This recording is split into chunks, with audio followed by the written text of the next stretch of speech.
tea time, which means you can ask me questions about all kinds of medical things.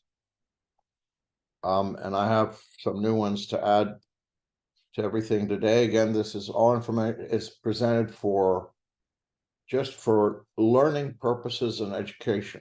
Okay, I don't make bucks off of this like so many so-called experts on the internet, where they're mainly for profit, not to help people. Okay, so this is what I do. Editor-in-chief of 3 medical journals, co-editor of a 4th one, and all these other activities, among other things. And this is my classic slide, how to take care of problems with toxins. I see a lot of doctors, patient comes in, they don't know what it is. They order a whole slew of tests. Basically, they don't know what to look for, so they're ordering everything, a whole bunch of tests. Okay, let's shotgun this and see what shows up. Oh, this showed up. Oh, we're going to treat this. So they're treating a laboratory test. They're not treating a patient. I've seen way too much of that in these popular in Facebook and other social media, as well as on the internet. And they really are not helping patients get well. They're just very expensive. So here's important points. Hair is 100 microns thick. Spores are 2 to 4 microns thick. Mycotoxins are 0.1 microns, the same size as the COVID virus. By the way, when COVID was raging and we had a pandemic, did you ever hear of a COVID test by urine? No. Keep that in mind about urine testing for mycotoxins. This is classic SIBO, pre-itraconazole on the left and during itraconazole on the right. 3 months difference. So this is the right way to treat SIBO. It is not by treating the SIBO, it is by treating the mycotoxins. Very simple thing. I see too much of this happening from patients who eventually get in touch with me because they've tried all kinds of treatments, and they've been to a lot of practitioners, etc., and they're given fluconazole. Well, fluconazole treats single cell molds. Single cell molds are all the different yeasts, and there's many of them. The classic one that everybody's heard about is Candida. Okay, so yes, it'll treat Candida. It does not affect Aspergillus, Penicillium, Stachybotrys, Cladosporium, Fusarium, all the other multicellular molds. So as you can see on this chart, the fluconazole treats one, itraconazole treats all. And that's what you want to use in helping patients. Here's a review article I did on autoimmunity in the gut. It was published in Autoimmune Diseases. Why? Because I'm going to show you a few slides here. Some of you have already seen this from previous presentations I've made. I just got back from Houston, where last week I spoke at the AMMG medical conference, and I showed these slides. This gentleman has 2 things. Psoriasis on the arm, and you can see the swelling on his ring finger, which is rheumatoid arthritis. This is classic psoriatic arthritis. You can see his chest and abdomen, and look at the ring finger again, all swollen, etc. And here he is after being treated for mycotoxins. He had very high mycotoxins. You can see how it worked. He'd been suffering 10 years, tried all kinds of creams, therapies, treatments, pills, and I don't know what else. And here he is now well. Let's talk about mastocytes and mast cell activation syndrome, etc. This is a study that was published in 2021 on 139 patients with mastocytosis, 78 females and 61 males. 71% of them had skin problems. Half gastrointestinal problems. A third, cardiovascular problems. A fourth, musculoskeletal problems like muscle and joint aches and pains. A fourth also had fatigue, and a fourth were also sexually impaired. And so what were the symptoms? Flushing, itching, low blood pressure, hypotension, gastrointestinal complaints, irritability, headaches, sexual impairment, concentration problems, memory loss, neuropsychiatric type problems. Okay, so this is all on mastocytes. Mastocytes are stimulated to release these interleukin-6. What is interleukin-6? It's a cytokine. It's a multifunctional cytokine. Cytokines are messengers that tell the immune system what to do. It's the immune response, either to cause more inflammation or stop the inflammation, all kinds of signaling to the immune system on what it should do. It has a very important role in the development of autoimmune diseases. And what happens is mast cells, when they're stimulated by immunoglobulin E mycotoxin antibodies, they start producing interleukin-6, which then results in mast cell activation. So there's 9 mycotoxins that cause the release of IL-6. And here they are. And all of these are part of the panel, both IgG and IgE antibodies from MyMycoLab. There's actually 12, but these 9 cause the release of IL-6 from mast cells. So just be aware of that, because there's a whole treatment for mast cell activation syndrome. And I've given a lecture on that. If you go to MyMycoLab's YouTube channel, you can watch it there. And I'll be doing a new one in probably next month. So what about mycotoxins in food? That's very popular in Dr. Google. It's not so in medical literature, which I cite here at the bottom. This is the study that was published. It's predominantly in countries with lacking implementation of adequate safety policies in their foods. Now, and just so you know, those are mainly in Western China and certain parts of Africa in rural areas. Very important here, the respiratory system is the first point of contact during inhalation of mold spores and mycotoxins. There's even a connection between mycotoxins and Parkinson's. There's also one for Alzheimer, autism, Lou Gehrig's disease, which is amyotrophic lateral sclerosis, and also and for such disorders as adjustment disorders and anxiety and depression.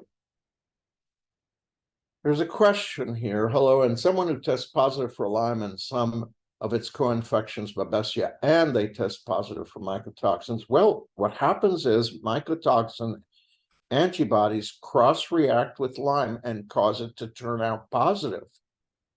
But it is not positive. It's just the test method. It lights up the Babesia, Bartonella, etc. By the way, did you know that Babesia affects 0.0004% of people? So yes, it's going to light up also Epstein-Barr virus. It's going to light up, in other words, you're going to test positive for Epstein-Barr, cytomegalovirus, HHSV6, Lyme, Babesia, ehrlichiosis, Bartonella, etc. But you don't really have it because it just is the cross-reactivity with mycotoxin antibodies, because mycotoxins are toxins They're stronger than an infectious process. Okay, so that's what you do, is you treat the mycotoxins first, and the rest goes away. Okay, about food, they decided to do this study. This is 6 years ago. So look at the last 3 lines.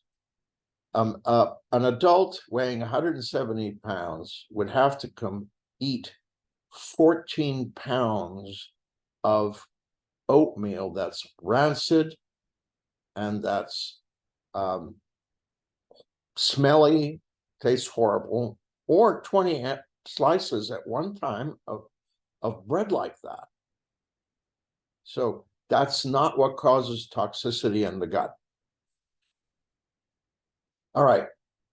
Low levels of mycotoxins are found in a lot of foods, cereals, beans, etc. I mean, coffee, because coffee comes from coffee beans, etc. So again, per World Health Organizations, all kinds of organizations say, yeah, that's why people have a little bit of mycotoxins in their urine. But it doesn't, they're healthy people. It doesn't mean that it causes disease. So the amount of mycotoxins tested in foods have been shown in a lot of studies to be way below what is called tolerable daily intake, TDI.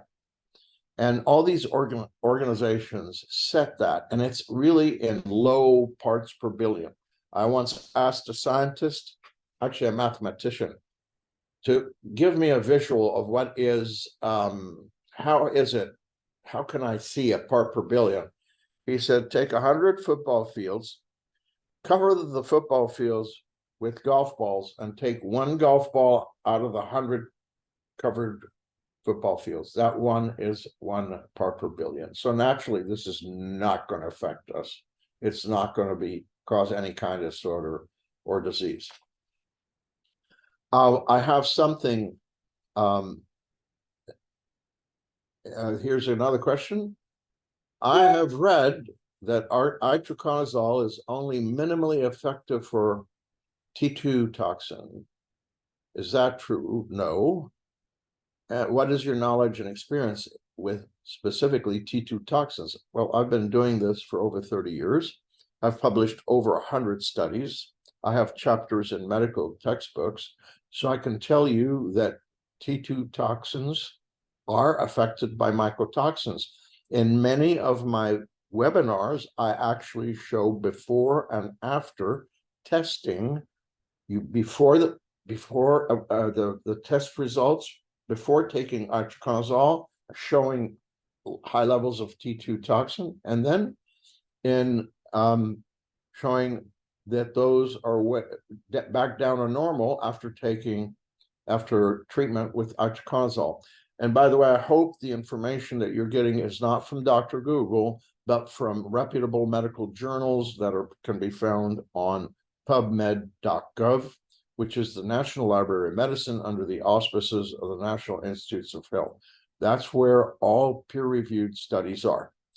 We're going to also get into Lyme and what a study in Germany that involved Germany, Austria, and Switzerland showed about Lyme in just a minute. So why is urine testing not helpful? Here is a study a couple of years ago by Dr. Fry and his group that showed that 1 to 4 mycotoxins were found in milk from cows, the kind you buy at the supermarket. And 30% of milk had 2 to 4 mycotoxins, but all of them were well below TDI. That doesn't mean you can't have milk or cream or butter or ice cream or your kids have to stop because it's way below TDI. All right. Now, interestingly, this is a study that was published a while back, 7 years ago. Albumin binds ochratoxin.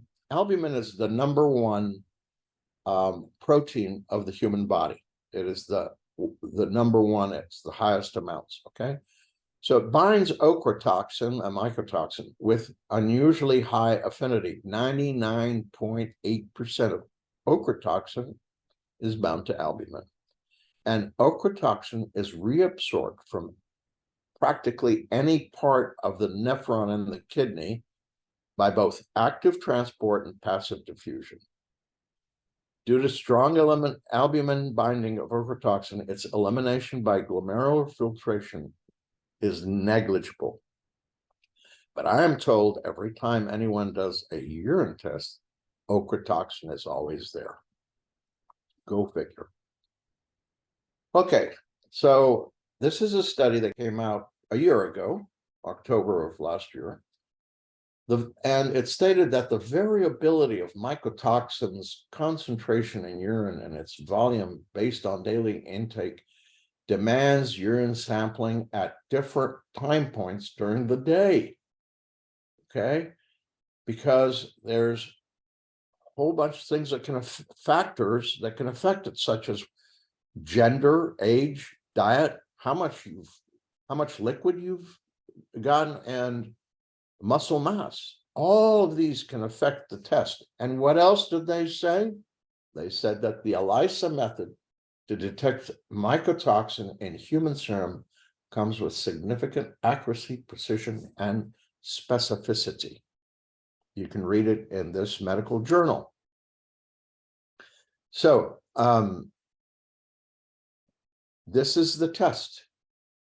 MyMycoLab's test, antibodies to mycotoxin, 12 different ones, IgG, and 12 different ones, IgE, for a panel of 24 tests. Now, postural tachycardia syndrome, myalgic encephalitis, chronic fatigue syndrome, autoantibodies from autoimmunity, they're all linked to mycotoxin. This is the study. And here is also study showing the link to mycotoxins, both these studies and the previous one. MS, multiple sclerosis. This is published 2 years ago.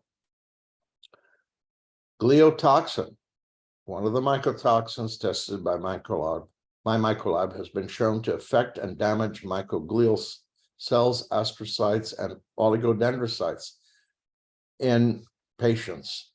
So here's a study demonstrated that mycotoxin, gliotoxin, caused demyelination leading to multiple sclerosis. And Rutgers Medical School, who did this study, published it. We propose here that fungal toxins are the underlying cause of multiple sclerosis and thus may offer an avenue towards an effective cure. Here are 3 studies that have shown the same thing.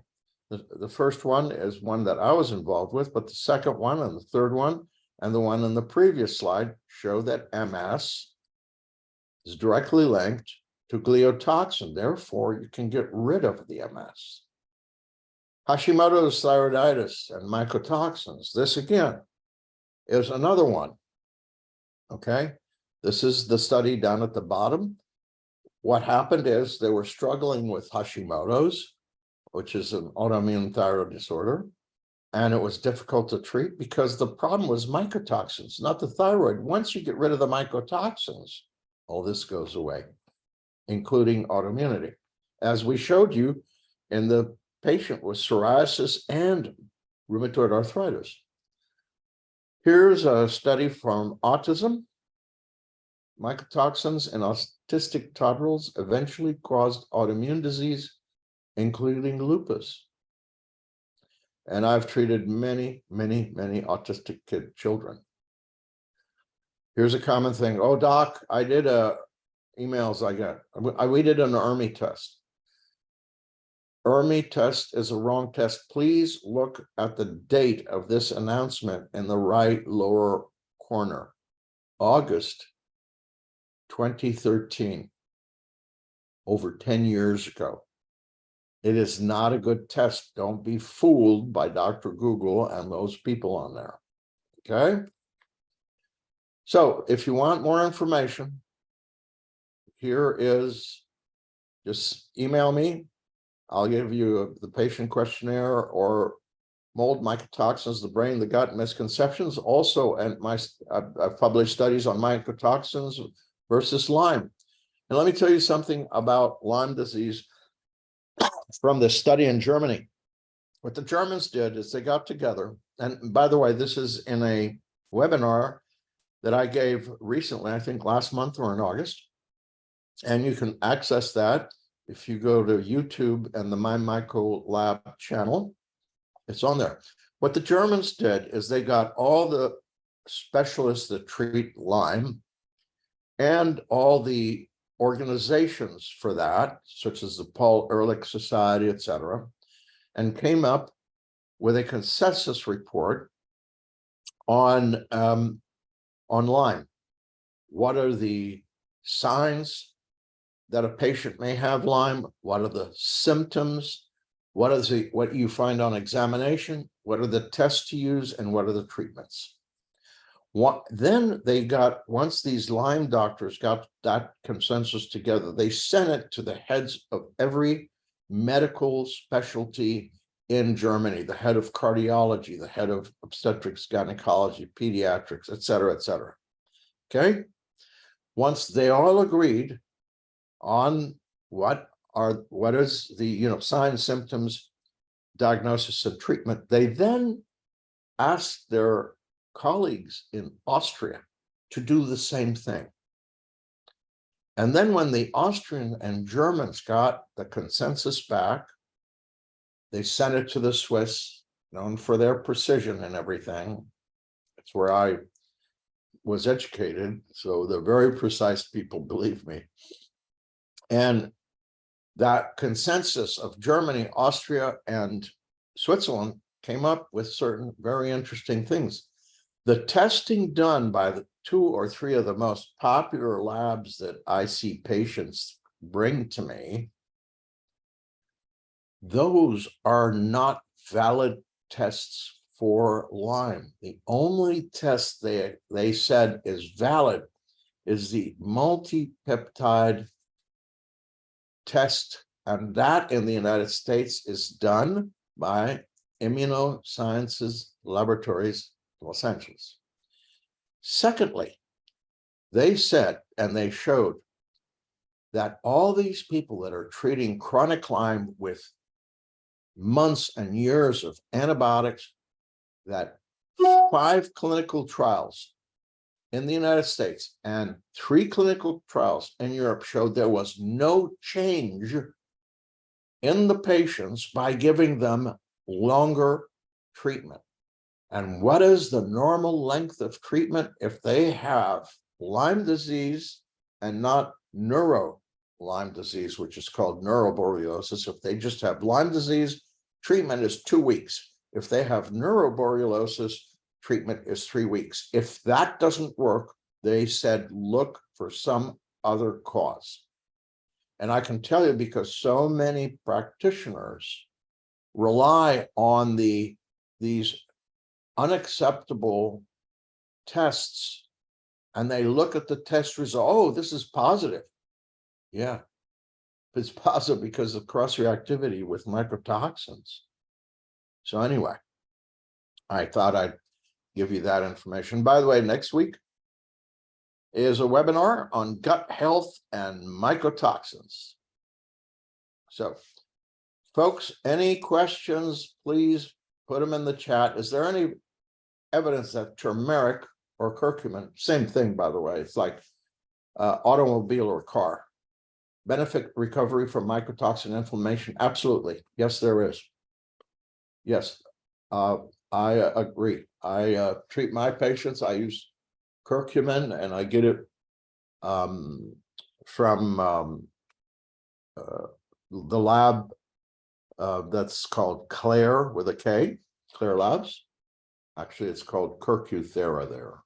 But yes, that's where I get it. And yes, please use it because it does help patients lower their inflammation from the effects of mold spores and mycotoxins. All right, folks, ask away.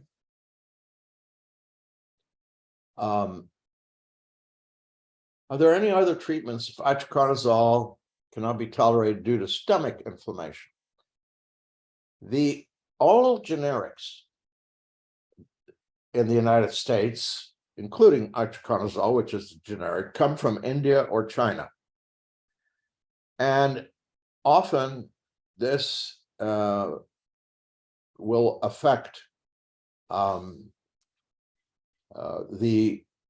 they're not as, how would I say this? They're not as well done. So when I have a patient come and complain after taking itraconazole of nausea or dyspepsia or inflammation or something, I switch them to Sporanox, which is the name brand. And they get well. They're not affected by the name brand. What role do transgrowth factor beta-1 play in mycotoxin exposure? None. That is one of the shoemaker myths that are popular on the internet. Those tests, as a clinical immunologist, I know that test is a non-specific test. It can be elevated in a lot of problems, not only mycotoxins. So it's not a focused test. Okay. Are there any foods you should not eat while taking itraconazole? Yes. And I gave a webinar on foods, I think last month. Anyway, what you should not eat is anything that contains artificial sweeteners, artificial coloring, artificial flavoring, artificial preservatives, and you shouldn't eat any processed foods. And actually, all of this is to have a healthy nutrition. It's not really regarding itraconazole, but there's no foods that will counter itraconazole per se. But it makes a big difference in inflammation if the patient eats the correct way, uses, for all beverages, uses glass instead of plastic. Plastics are known endocrine disruptors. And that they eat organic as much as possible. All right, here is, this doesn't need to be answered now, as I understand it may not be the appropriate wheelhouse, but I cannot seem to find the threshold for it to be considered by the DoD a biological warfare agent. I've scoured PubMed as well as USA MIRID, but I'm unable to answer. Well, actually, there is in a military textbook a whole section on how to protect your troops from all the different toxins that are mycotoxins. And actually, there's a fort in Maryland. The name escapes me right now, but it's the fort where all the United States military do their biological testing and etc.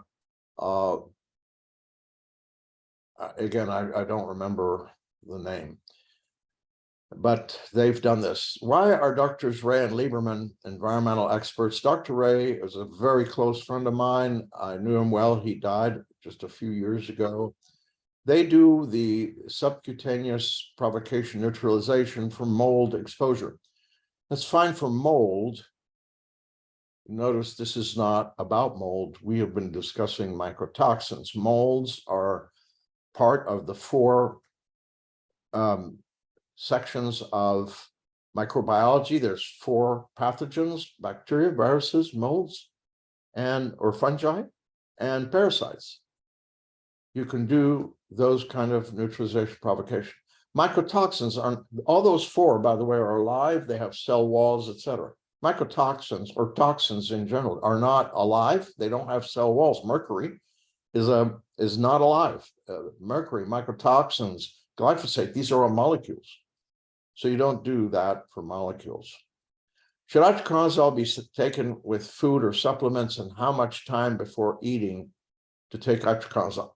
I always tell my patients, take it with a little bit of food just to help absorption. It could be half a banana, it could be half an apple, a bite of this or a bite of that. Okay, it doesn't have to be Denny's Grand Slam breakfast or anything of that nature. Okay, the same thing when they take the evening dose, just a little bit of something. But if they want to take it with dinner, that's fine too. Okay, does itraconazole kill off yeast at the same rate as mold?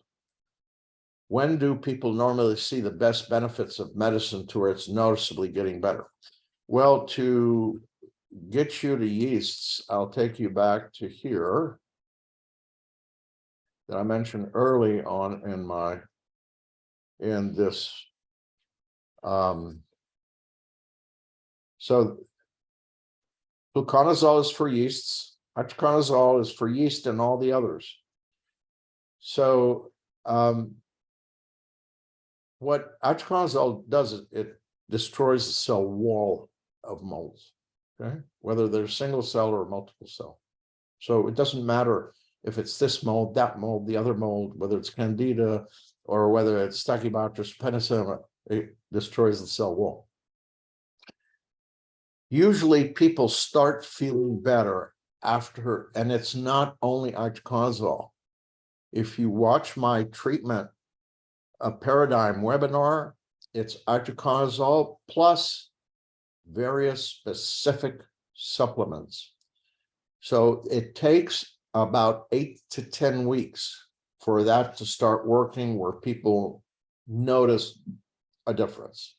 Fort Detrick, Maryland, that's it. Thank you so much. I appreciate that. That's where they've done the testing and written about in the military textbooks these issues. I have it in my library, which I can't access this moment being here. Is methylene blue effective in treating mycotoxins? Only in Dr. Google,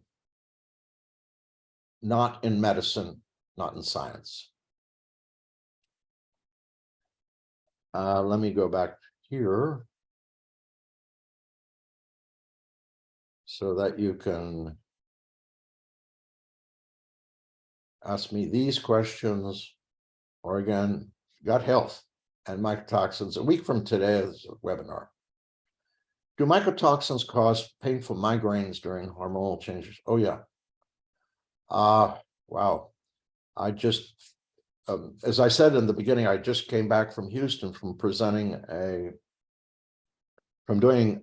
I did 4 different presentations at the AMMG medical conference. And one of them showed the effects of mycotoxins on hormones, and the effects on thyroid hormone, testosterone in men, estrogen, progesterone in women. So those affect the pituitary. There's migraines, there's abnormal, all kinds of things. So where is thirst and salt? What about excessive thirst and salt needs? Where is that regulated? The pituitary. Okay. By adrenocorticotropic hormone secretion. So that's where you get that. Yes. And so the answer is yes, they cause, like, I have young men who are on testosterone shots, testosterone patches, and or gels or whatnot. Their testosterone still remains low. You have to get rid of the mycotoxins, and then what happens is the rest gets well, and comes back to normal once you get rid of the cause. Remember, the very first slide I always show is, hang on, detect the cause. Remove the cause, repair the damage, and the patient is healed, not treated, healed. Big difference.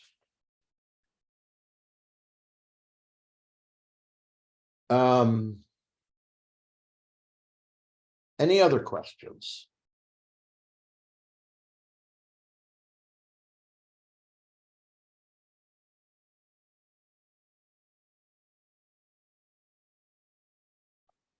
Anxiety disorder. Absolutely. Does it cause anxiety? Yes. And it causes depression that is refractory to antidepressants. So I have the chairman of the Department of Psychiatry at a major medical school who sends me his patient, who doesn't send me, I'm very sorry, I shouldn't say that. He sends serum to the lab, and I'm just the medical advisor to the lab. He sends serum to the lab and then treats his patients for mycotoxins. Their anxiety and depression goes away. That's just very common for causing all kinds of issues, as I mentioned previously, because it affects the brain. I mean, that's why you get Alzheimer, autism, MS, as I showed, et cetera, et cetera. Did you know that ALS, Lou Gehrig's disease, 90 to 95% is caused by mycotoxins? Okay.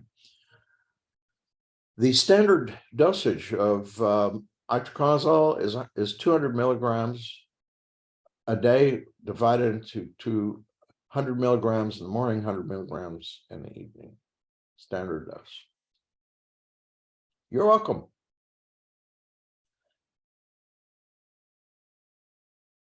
Any other questions?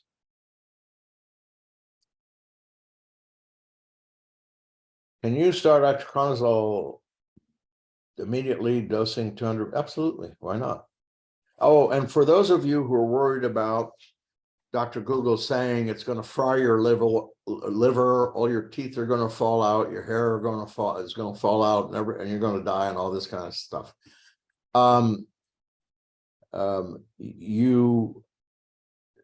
I can tell you that does not happen. It's a common question.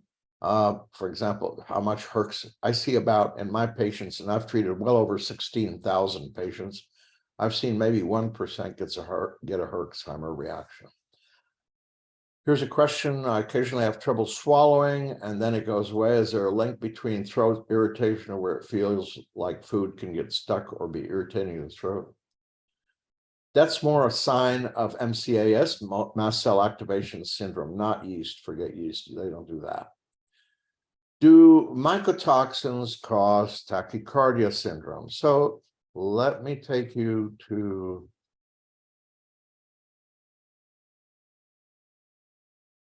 this slide here.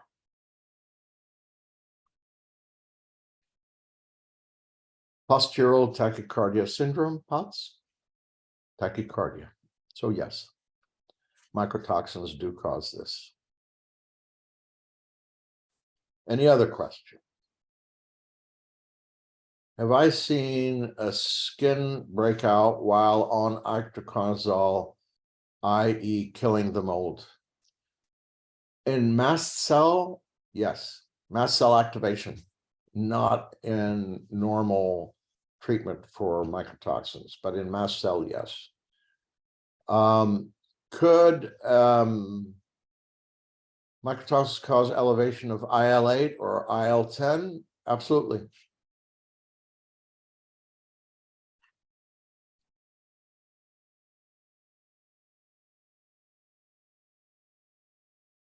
Any other questions? Do people struggle with hypoglycemia? I'm assuming you're asking me for mycotoxins. We mentioned that mycotoxins affect hormones. So there's a hormone that's produced by the pancreas called insulin. So yes, people can struggle with hypo as well as hyperglycemia, and also be aware of that mycotoxins can cause diabetes type 1, not type 2, type 1.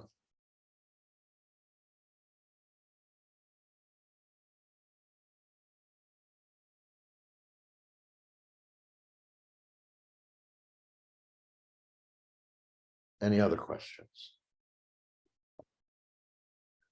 Do you see children? Oh, yeah. Yes.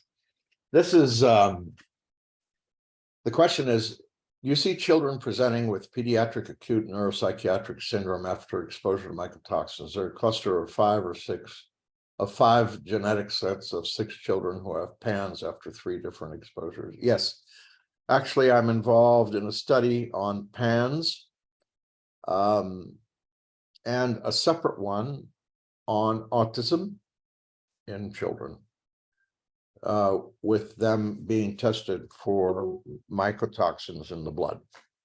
So yes, this and there's a at the MAPS conference that was just earlier this month. There's a doctor that presented this and presented his findings with mycotoxins and the effect on PANS, pandas, and autism.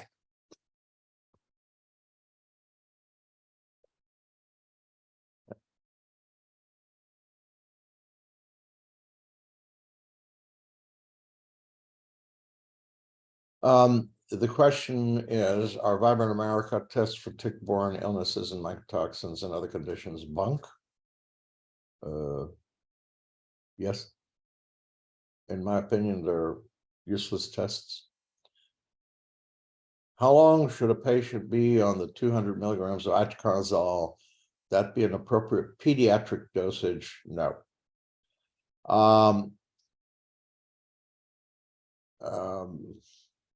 I can't share with you the name of the other doctor that presented this because I would have to first ask him permission to do so. If you give me a name, I can say I can agree with it, but I can't do that because it was a lecture at a medical conference. But the dosage for children is by weight. So it's this much milligrams per kilo weight. And it's standard, it's in the package insert, it's all over. You can, that's easy to obtain.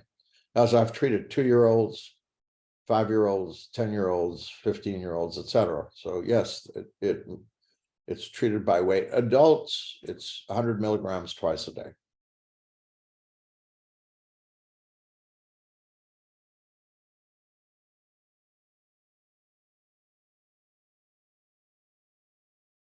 Treatment length.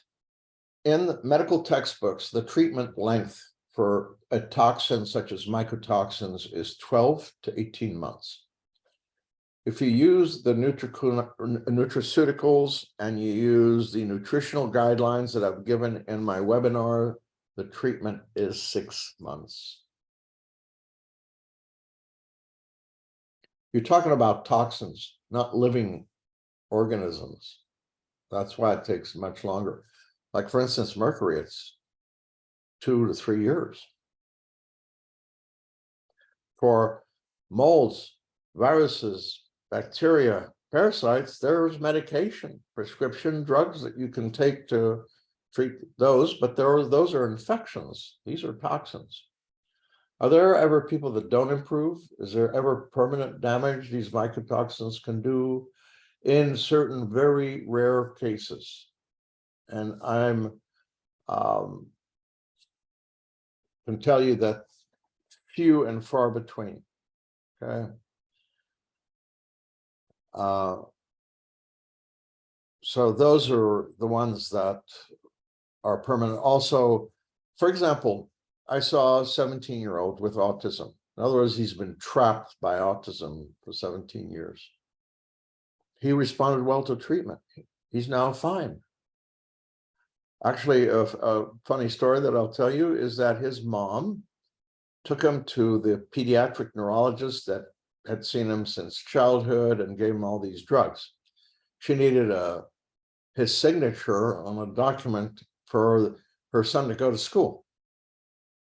And first of all, this doctor was amazed that she would ask this. And so he looked at this young man, you know, and said, "What's your name?" And he gave his name fully, looked at him right in the eye. He said, "What's your date of birth?" "Oh, my so-and-so." "And where do you live?" "I live at this and this and address." And he looked at the mother and he says, "You know, I'm really a fantastic doctor, aren't I?" Ha, ha, ha. Yeah, you can do the blood test yourself. The webinar name in which I give nutraceutical information is the Treatment Paradigm webinar.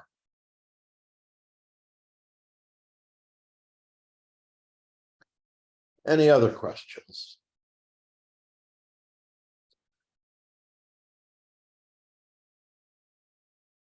How do you treat the suppressed immune system from mycotoxins during treatment with itraconazole? Are certain types of IVs effective? First of all, the immune system is not suppressed, because then you die from the slightest infection. The common flu, it would knock you out or send you to the hospital and things like that. So the immune system is dysregulated, okay, not suppressed. So it doesn't apply. Are certain types of IVs effective for mycotoxins? No. I get a lot of questions about IVs, this IV, that, IV, the other. Just remember, do not use glutathione in any shape or form, or NAC, N-acetylcysteine, if the patient has gliotoxin antibodies, because it'll increase the cytotoxicity of gliotoxin. That was well established a long time ago, but people don't read journals, they read the Dr. Google. Does all mold have to be eliminated from a home to get better? Can there be a small amount? No. I've been told that people can't escape mold, and there will always be a small amount. I don't know where you got that information from, but a home, business, etc., can be mold free. Although I sometimes think that certain public buildings where there's politicians have a lot of mold that's never cleaned up. That's a joke. Can anything be done for someone who took NAC for PANS? It's a case by case, but again, if they had gliotoxin, which is one of the main mycotoxins that affect the brain and is known to cause MS, multiple sclerosis, and you shouldn't be taking that. Again, if this is all in my webinars, this is, and I give the study. It's not that, none of this is my opinion, which is all over the internet. These are all based on medical and scientific evidence and medical and scientific facts. As you saw all this, all the slides have the study at the bottom. Any other questions? Well, thank you. This person said, I appreciate your webinars. Thank you so much. I appreciate you saying that. Are people always more sensitive to mycotoxins after being sick, after getting better? So what happens with people is they get well. Now, I've had many patients tell me these stories. They get well and they go about their life. They're happy as a lark, do everything they wanted, and they're back to their usual self. As a matter of fact, one of the most common comments I get is, thank you for giving me my mind back. So what happens, they'll go visit a friend in their apartment, or they walk into a shop or store, or they'll walk into a restaurant. 5 minutes later, they say, I got to leave this place. I think there's molds here. And that's the body's immune system saying, kiddo, get out. There's something here that I remember was not good for us. Gliotoxins, yes, show up in the test done by MyMycoLab. As you can see, it's on this slide that you're looking at.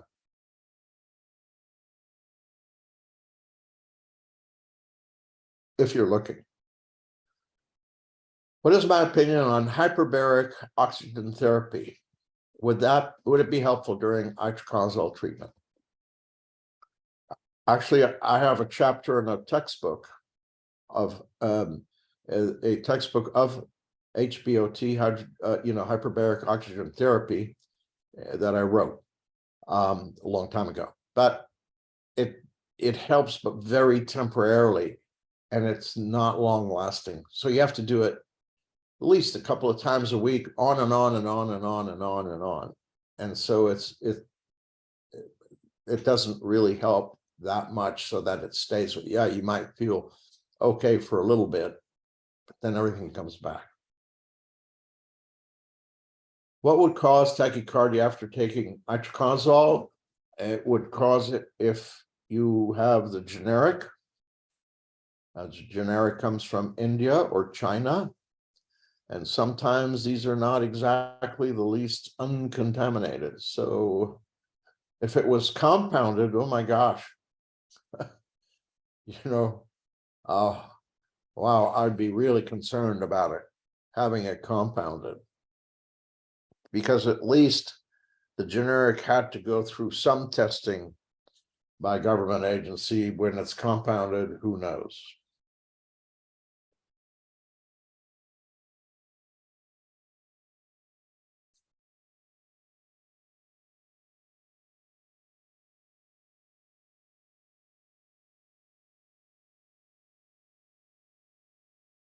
Any questions? Just go ahead and put them into the chat.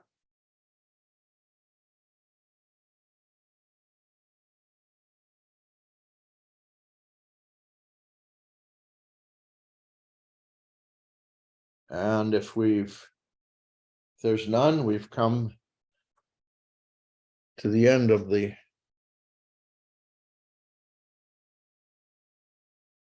this particular tea time. Sporanox is the gold standard for treatment. It's the one that I've found in over 16,000 patients to be the most effective with the least side effects.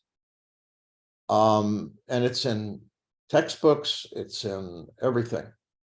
So it's not just my opinion, of course, it's published in medical journals, the safety of Sporanox, et cetera, et cetera. And a doctor is saying, thank you, Dr. Campbell. Thank you, doctor. To you too. Appreciate you very much. Why would one patient be sick in a home and not another? Everyone's immune system is unique and different, like a fingerprint.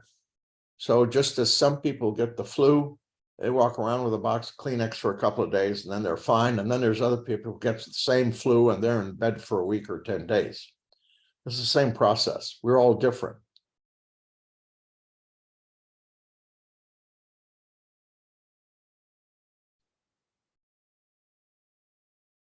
Again, I encourage you, if you have any more questions, to go to the webinars because they're full of factual medical information. So thank you all very much. I appreciate your being present and asking all these great questions. They're all very good questions. Thank you for asking them. Have a great rest of the week, and God bless you all. Bye-bye. See you next week.